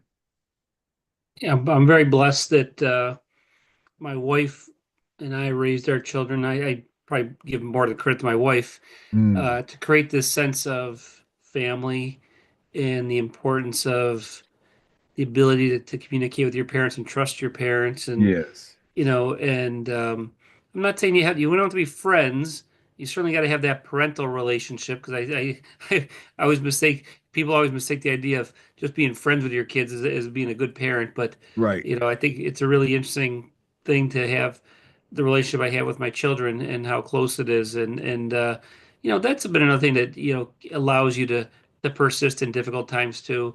But I appreciate this fact that you said you were praying for me because something, Lauren, I really believe I felt that over these last months, and I had a lot of people who indicated they were praying for me, and I knew that, and it lifted me up. And I tell people this all the time that you know not only my own family but my friends, my Rotary family, they lifted me up in a difficult time, and I Mm. think that's what it really meant to be a part of something that is meaningful. Yeah. And that's where we as people of faith, we need to lead in that example. We need to lift people up.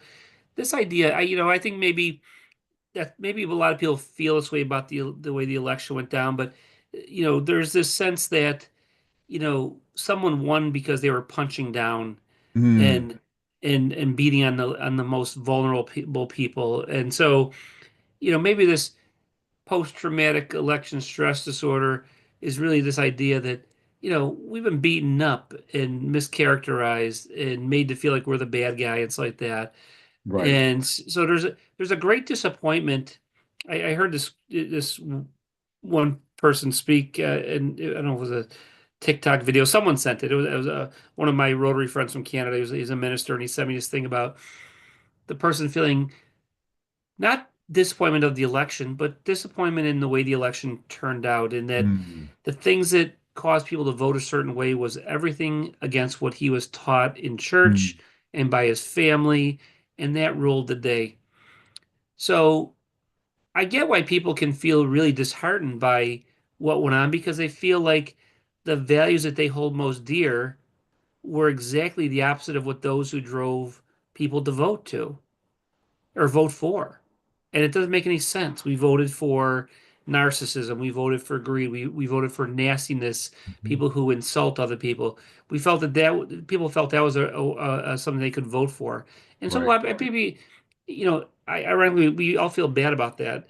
So, we have to look at that situation and go, well, we can take it, and we can be angry at our neighbor for feeling that way, or we can show our neighbor that we are still people of faith who care for each other, and we're going to rise above that fray, and we're going to rise above that negativity, and that with any luck, that kind of proselytizing of our faith and the way we do it is going to have people change their mindset down the road and will draw us near to each other as opposed to separating us down the road. And I think that's, again, this idea of living your life the way we're supposed to, may get us through this malaise it's affecting us at the moment.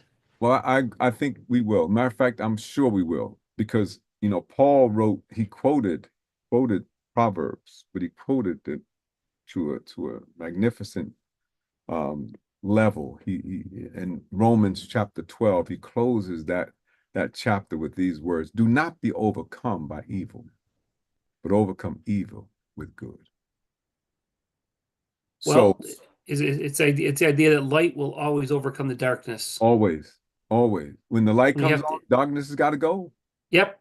So we So gotta keep the believe light that. shining. Yeah, keep the light shining. Isaiah So Simpson, shine the light, shine the I light. said that. I said that in my sermon. I think it was last week. Keep shining, keep shining. And I like that song. That's what friends are for. Hmm. And it says, "Keep shining, keep smiling, knowing you can always count on me." That's for sure, because that's what friends are for. And if I'm a friend of the Lord, then I'm going to keep shining. I'm going to keep smiling. I'm going to keep doing what it is that He's called me to do. And my good will overcome whatever evil's out there. I think that's the remedy to your syndrome. That's the remedy to your syndrome. Do good, do good. Find your space to do good for someone else. Be the be the good neighbor. Show them that you love them. That's the way you're gonna drive yourself out of this. Right, right. Let me share something with you that I shared in my sermon on yesterday, right? Yeah. This was a profound insight that the Lord gave me at just the right moment. I'm going to read the whole part to it. It was the church's anniversary on yesterday, the 81st church anniversary. Whoa. And I said 81 years ago, at a time that everything looked impossible. the Evangelical Church of God was started. Let us rejoice and be glad in it. 2024, Donald Trump, not his appointees, not the Congress nor the Senate, will stop the move of God that has been sustained in this congregation for 81 years. It might look like there are not a lot of us, but I'm praying like the prophet Elisha when he asked the Lord to open the eyes of his servant so they could see, so that he could see. And he prayed, he said, Lord, I pray, open his eyes that he may see, that he may see. Then the Lord opened the eyes of the young man, and he saw, and behold, the mountain was full of horses and chariots of fire all around Elisha. The servant did not know and could not see that they were not alone. Elisha answered the young man with assurance, do not fear, for those with us are more than those who are with them. So whatever it looks like, whatever it might feel like, remember that those who are with us are greater than those who are with them. It may not look like that, but remember, only 70 million people voted, period. There are 300 million people in this country. Right. So the majority of the people in this country didn't even voice their opinion for whatever the reason, whatever their motivation, love, greed, vanity, or fear, whatever their reasoning was, their voices were not heard. So that's not a mandate. It is just those who came out and expressed themselves. Those who are with us are greater than those who are with them.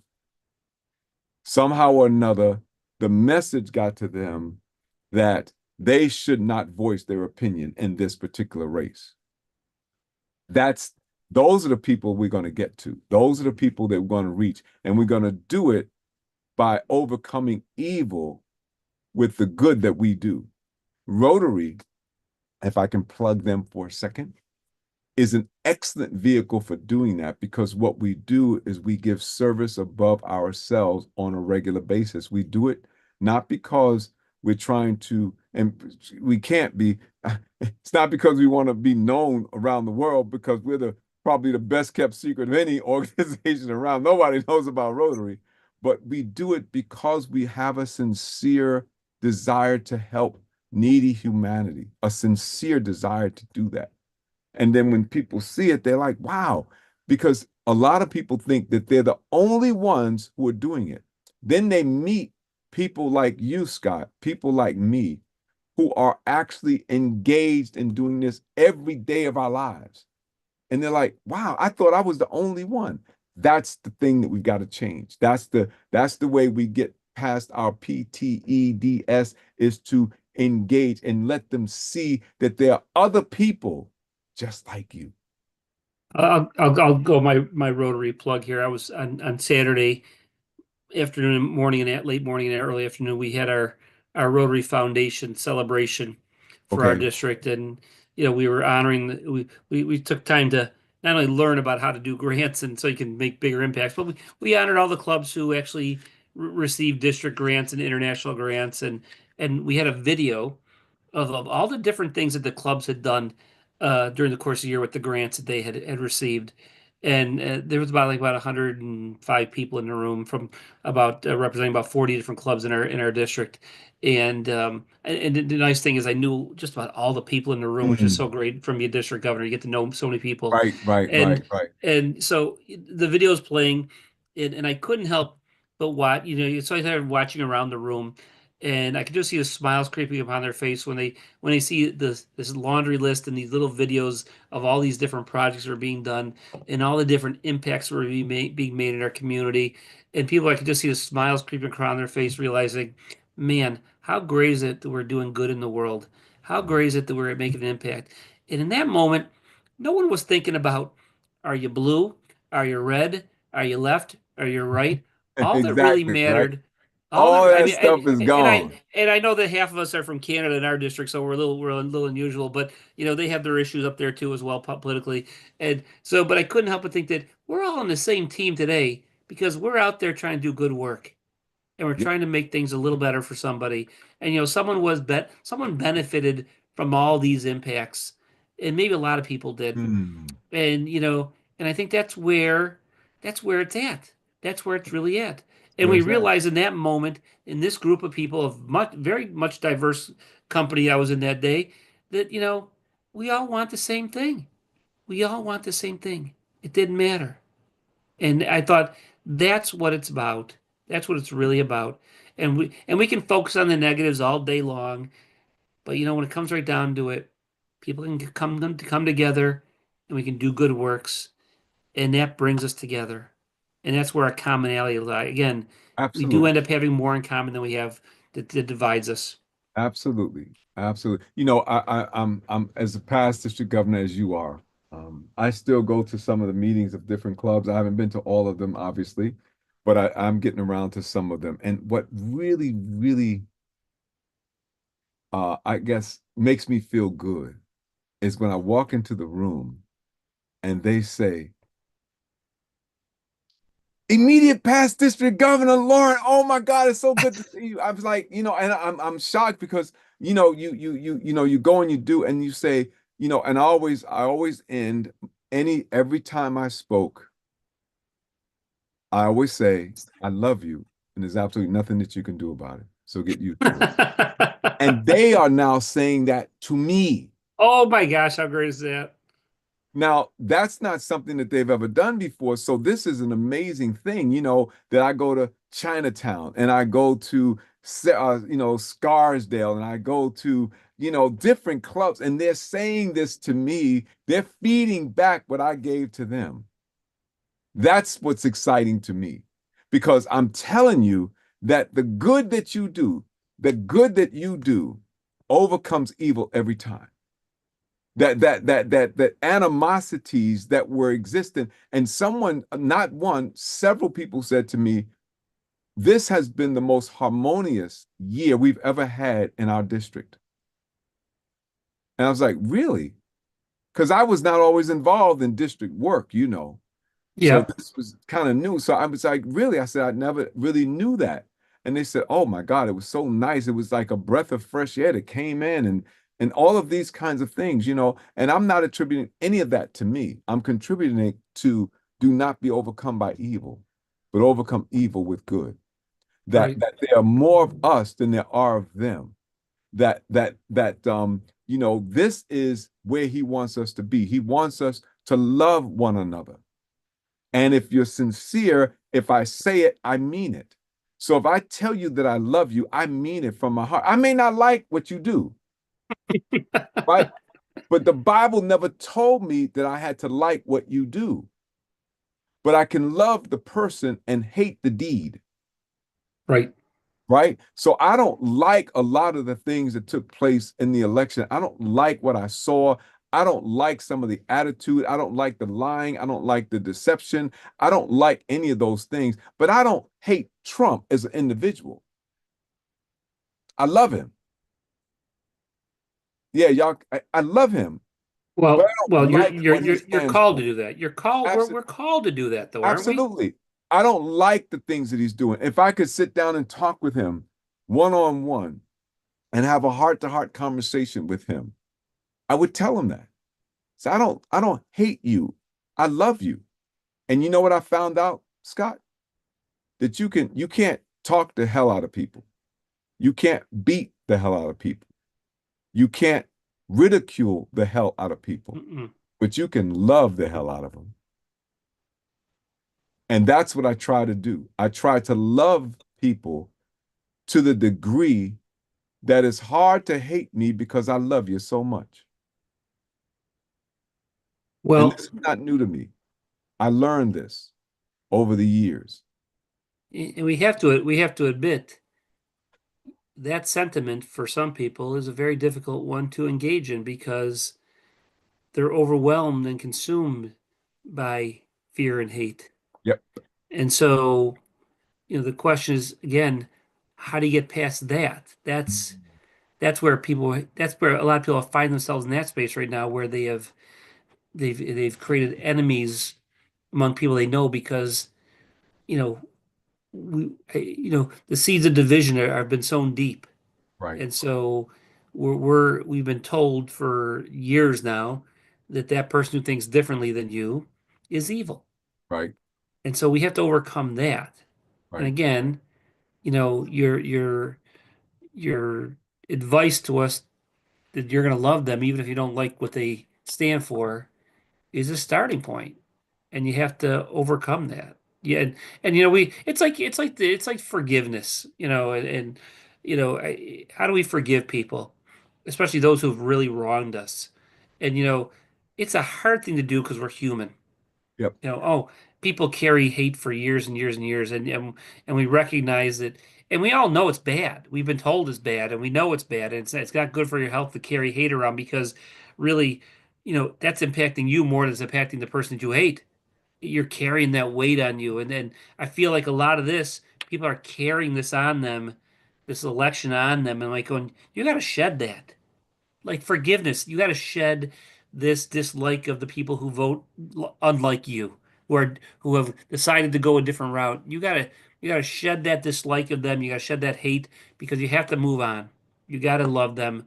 It's hard to do it, much like forgiveness is hard to do, but it is what we are called to do. Right. And so, that's your starting point. And how can you love your neighbor? Well, as I told you, you can do a couple things. Engage them, listen to Mm. them, empathize with them. But you Mm. know what? Help your neighbor. Get out there and volunteer Yeah. because something by doing good, you're going to show that love is your driving motivator, not fear, not anger, not hate. That's right. You're absolutely right. You can't.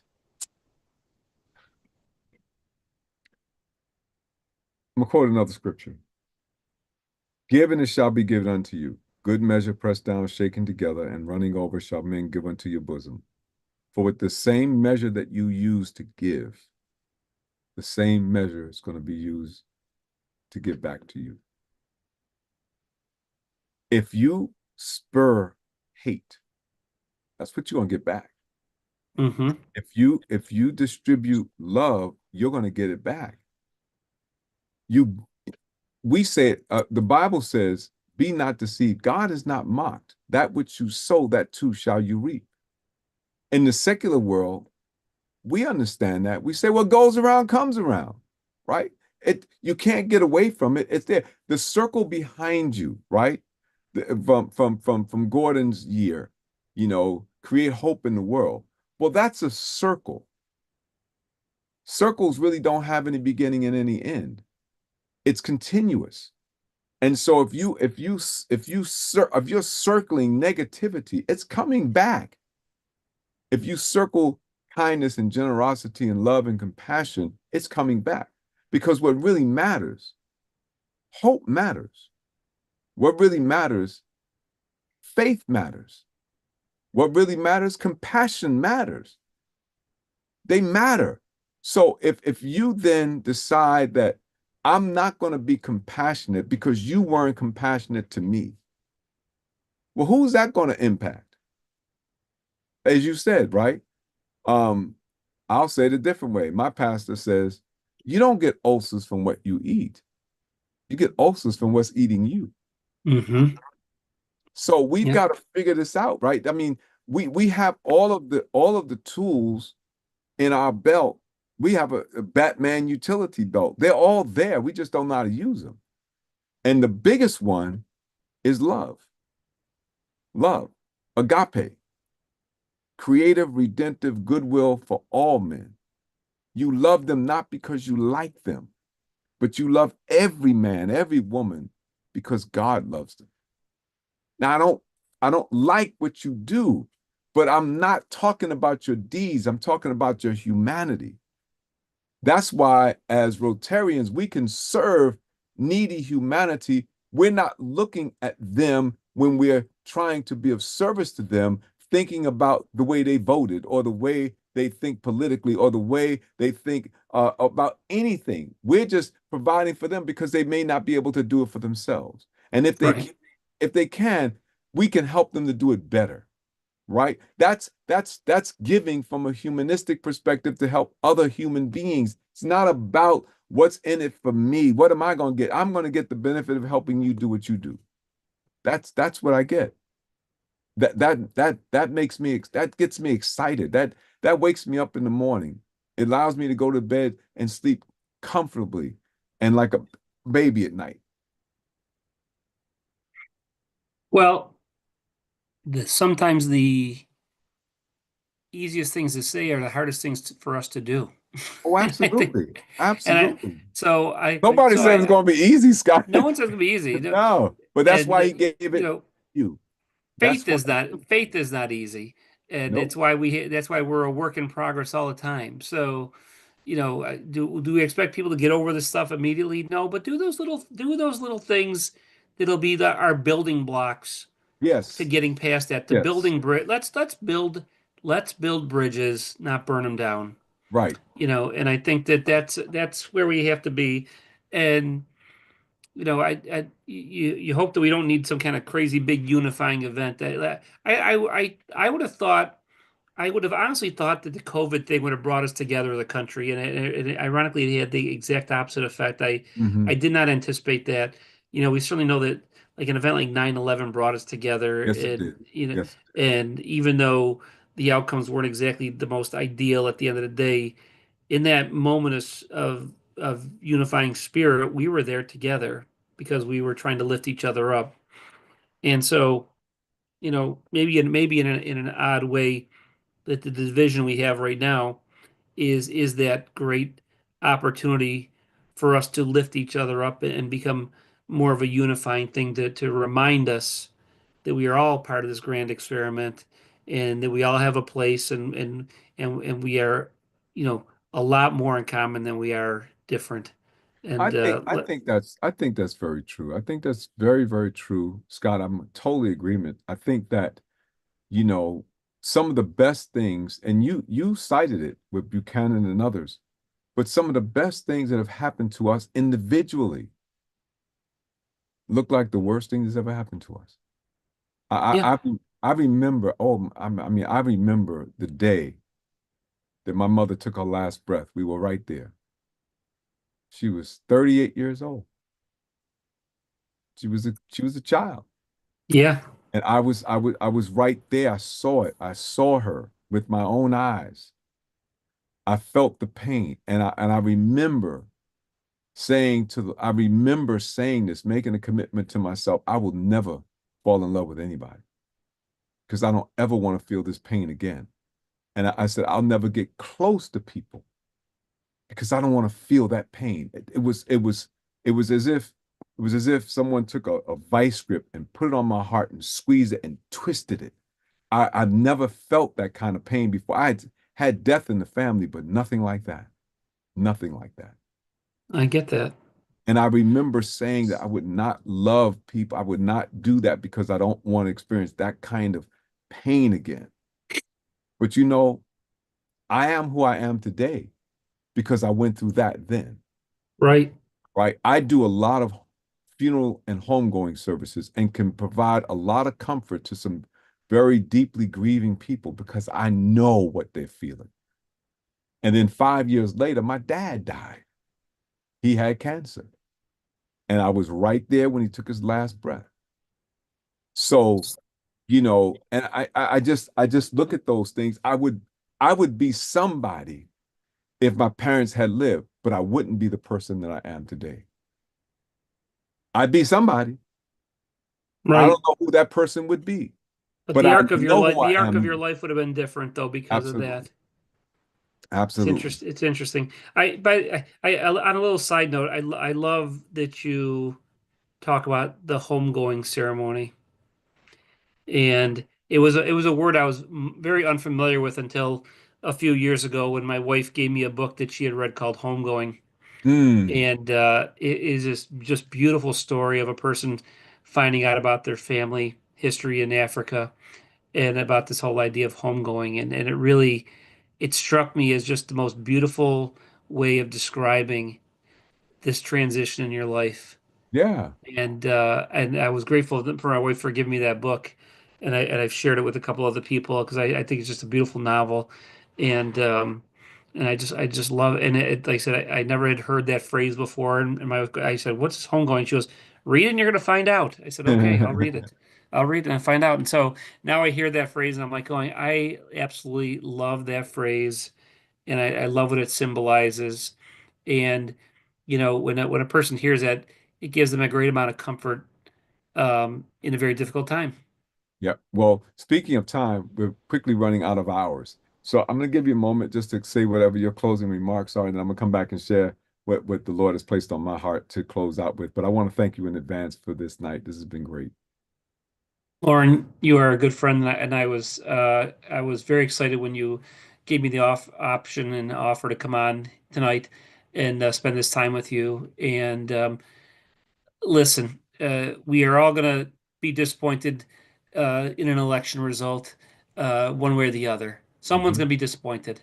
Right. But we are blessed in so many different ways to be part of this grand experiment that's been going on for almost 250 years now. Mhm. And no one ever said it was going to be this a smooth and straight path. Life never is, and neither is this country's path. But every time we have a little adversity, it does give us an opportunity to explore where we're at and see how we can move forward from there. And I think that this offers us an opportunity. And I think that, we have been closed off for quite a number of years from listening to each other. And I think this is a great time for us to listen to each other and connect. Again, I would say build those bridges, mingle with each other, get out there and get social with each other, volunteer, do good, show people that this is who you are. And I think beyond that, we'll be in a much better spot and you'll have made a difference in the world. And I think that's what we're going to do. And like I said, along the way, guess what? Maybe we'll have done what we were called to do as district governors, Lauren, and create a little bit of hope in the world. Absolutely. Thank you, Scott. I appreciate that. I really do. Thank you. Yeah. So it was 4 years ago, right? On a Sunday after Election Day that I wrote an article and preached a sermon entitled PTEDS, Post-Traumatic Election Day Syndrome. That was then. But it is even clearer to me today than it was 4 years ago that God allows challenges, trials, tribulations, and stressful situations to come into our lives to build our physical, emotional, intellectual, and our spiritual resolve. I present it to you today, PTEDS 2024.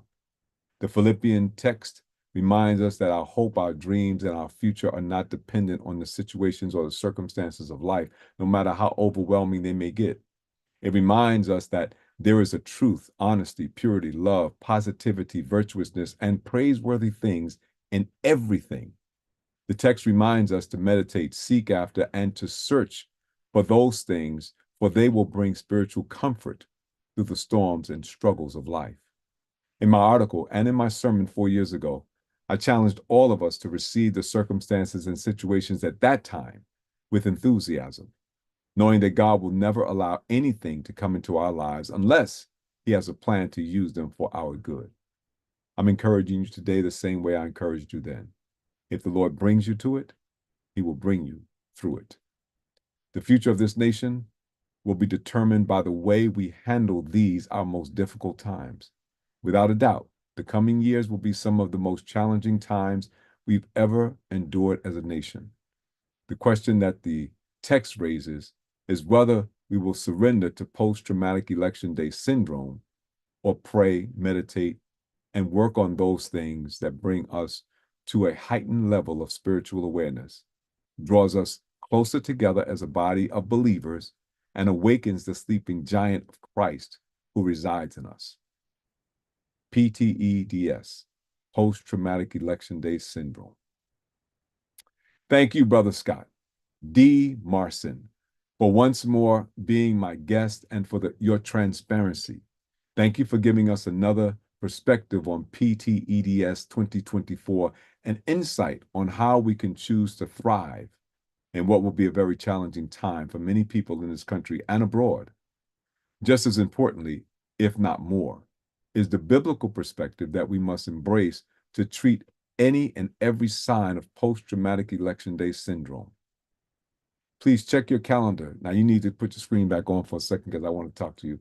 Please check your calendar and plan on coming back to be my guest. You don't have to wait for me to call.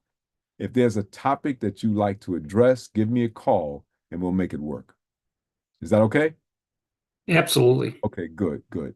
Now, don't forget our sponsors and advertisers, the JLR Company, J. Lauren R. Consulting, LLC, for all your church financial needs. Call 718-328-8096 or email us at jlornr@jlr.llc.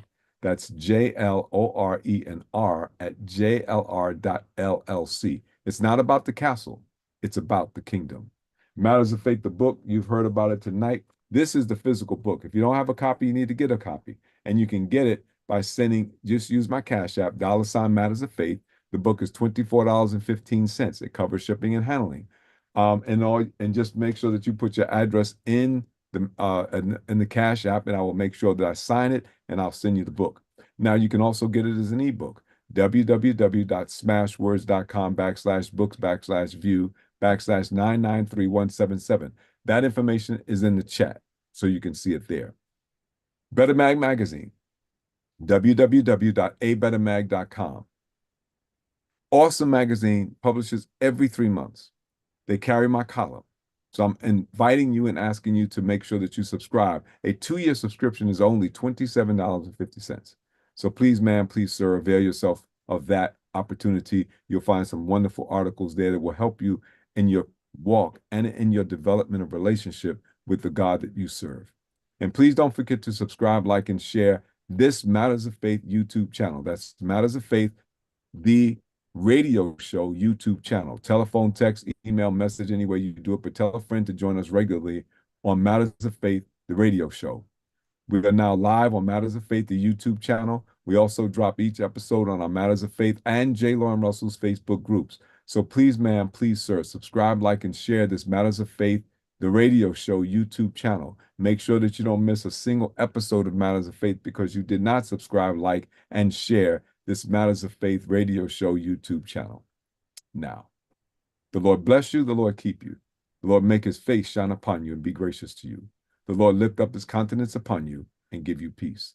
Now, if no one has told you this today, let me be the first to say that I love you and there is absolutely nothing that you can do about it. So get used to it. Join us next week on Matters of Faith, the radio show. And on behalf of my guest tonight, Scott D. Marson, Esquire, and myself, we bid you all a fond fare, a good night, and a great evening. So God bless you. We'll see you